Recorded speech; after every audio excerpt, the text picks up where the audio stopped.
The cold of the docking umbilical seeped through the thin silks of her travel garments. She stood at the threshold, a princess of the vast and ancient Valerie Star Dominion, her entourage of 4 stern guardians flanking her. Before them stretched a bustling, chaotic spaceport terminal on Earth, a planet officially designated as developing proceed with caution. The air smelled of recycled atmosphere, machine oil, and a dizzying array of organic scents. It was loud, it was grimy, and it was the last place in the galaxy anyone would expect to find a sign of the most revered, royal line. But she was here for one reason only. Him. Memories. Sharp and painful, played behind her eyes. The siege of Cavel Ridge, her royal cruiser, the luminous heirloom, crippled and bleeding atmosphere, had been caught in a trap set by the merciless Caitharg marauders. Her guards had fallen, her ship's eye had gone silent, and the shrieks of boarding clamps echoed through the hallways. She had hidden in a maintenance conduit, clutching a ceremonial blade, prepared for a final, futile stand. Then a new sound. Not the guttural clicks of the Caitharg, but a sharp, precise series of kinetic booms. Through a cracked viewport, she saw a ship, a small, ugly, patched-together human freighter, its hull painted with a faded symbol of a winged creature. It had no business being in a battle zone, yet it plunged into the fray with terrifying audacity. A single airlock on the human ship connected to her dying vessel. Not to pillage, but as a bridge. One human emerged. He wore a stained environment suit, its faceplate reflecting the emergency lights. He moved not with the grace of a warrior, but with a relentless, practical efficiency. He found her guardians, assessed their wounds with a device, and injected them with something. He found her. Come on. His voice had been a distorted crackle over her translator, but the tone was calm, utterly at odds with the chaos.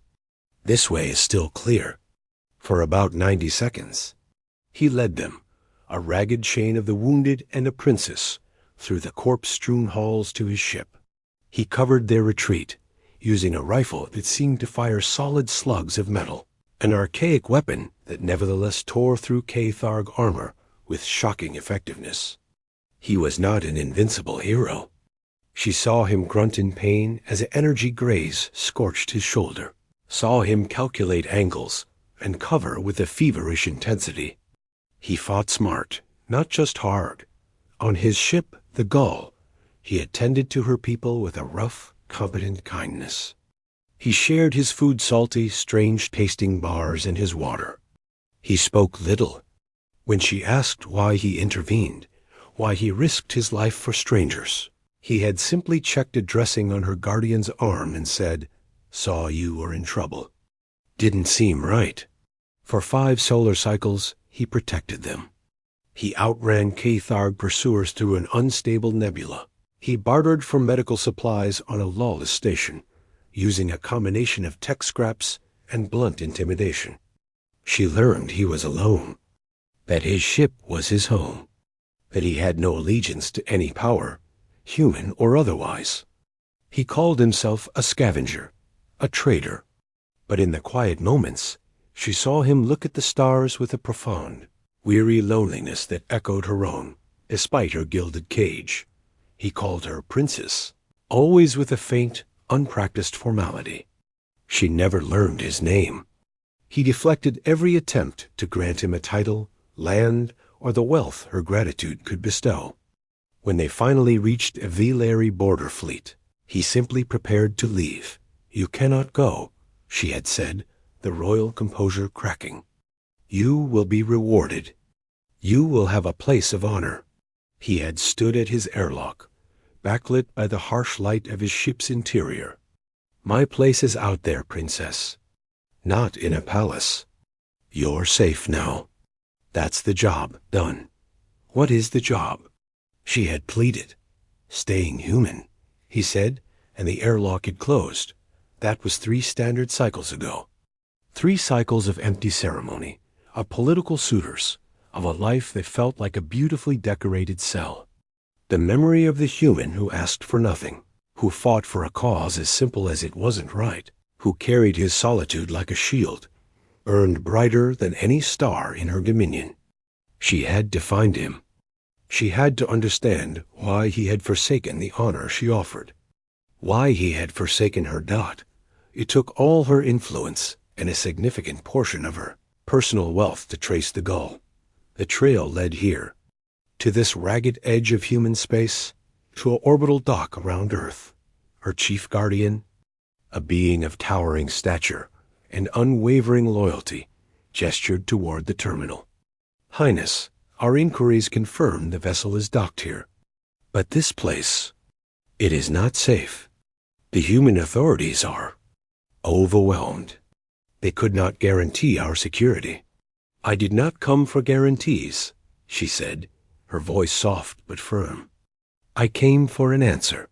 They moved through the crowd, a bubble of alien elegance in a sea of chaotic humanity. Humans stared, some with curiosity, some with distrust, many with a blank indifference born of seeing too much. They found the docking bay for independent freighters, a loud, cavernous space filled with ships in various states of disrepair. And there it was. The Gull. It looked even smaller and more worn than she remembered, new scars of welds and patches marking its hull. The faded winged creature was still there. The bay was open, the ramp down. Tools and parts were scattered on the deck plating. And there he was. He was bent over an open access panel, his back to them. He wore simple, durable clothes stained with lubricant. His hair was a bit longer, unkempt. He was humming a tune, a discordant human melody, and the sound of it sent a shock through her entire being. Her guardians fanned out, postures alert. She took a step forward, the sound of her delicate shoes on the metal grate finally causing him to turn. He straightened up, wiping his hands on a cloth. He saw the Veliast Hurst, his body tensing slightly, his eyes narrowing with the sharp assessment of one used to threat. Then his gaze settled on her. There was no gasp, no bow, no recognition of her title. Just a long, silent look. The weary lines around his eyes seemed to deepen. He looked, more than anything, resigned. "Princess," he said finally. The word was the same, but the context had changed. It was no longer a title for a rescued charge, but a name for a problem that had found him. "You left," she said, the words escaping before she could shape them into something more regal. "I saw you home," he replied, his voice quiet, rougher than she remembered. "You refused everything. Honor, reward, a place." She took another step closer, ignoring the subtle shift of her guardians. "Why did you forsake me?" "I came all this way, across the stars, to find you." "To ask you that? Why?" He sighed, a long, slow exhalation. He looked past her, at the grimy bay, at his battered ship, then back at her face, searching for something. "I didn't forsake you," he said. "I set you free." She blinked. "Free?" "I offered you a palace, and you would have given me a cage," he said. He gestured vaguely at the bay, at Earth beyond. "You see disorder. I see freedom. In your court, every word I said would be measured, every move watched. I would be a pet, a curious, heroic pet. I'd breathe filtered air and walk on polished floors and slowly forget what the real universe smells like. I'd forget how to fix a hyperdrive motivator with spit and hope. I'd stop being me." He took a step toward her now, and her guards instinctively stiffened. He stopped, holding up his empty, greasy hands. "You asked me what the job was. Staying human. For me, that means being out here, making my own mistakes, owning my own debts, helping when I choose to, not when protocol dictates. I saved you because you needed saving. If I'd taken your reward, that truth gets buried. It becomes a transaction. My people have a word for what I did. Decency. It doesn't need a palace. It just needs to be done, and then you move on. The princess stood utterly still. His words were not the elegant philosophies of her tutors, or the calculated flattery of her courtiers. They were rough-hewn, honest, and they struck her with the force of a physical blow. He had not rejected her offering out of pride or humility. He had rejected the very life it represented. I thought. Her voice was barely a whisper. I thought you were lonely.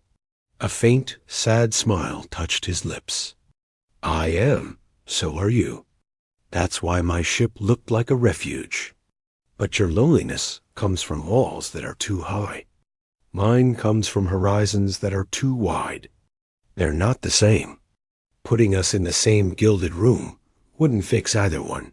The truth of it settled over her, cold and clear. She had journeyed across the galaxy, seeking an answer to a question she had framed all wrong. She had framed it as a royal offering spurned. He had answered it as a free soul explaining its nature. So I have come all this way for nothing, she said, not as a lament, but as a realization. Not for nothing, he said. He picked up a small, twisted component from his workbench. It was a burnt-out power coupler from a Vlari phase pistol, one of the few artifacts from that journey he had kept. You came for the truth. Now you have it. You can go back to your world and know the human who helped you wasn't a noble spirit waiting for a crown. He was just a man, trying to be decent in an indecent universe. And that has to be enough. She looked at him, really looked. Not at the heroic figure from her memory, but at the tired, capable, solitary man before her. The ideal shattered, and in its place stood something more real, more fragile, and more honorable than any statue or people could erect. It is enough, she said, and found she meant it. The desperate need to reclaim him, to bring him into her story, melted away. He had his own story,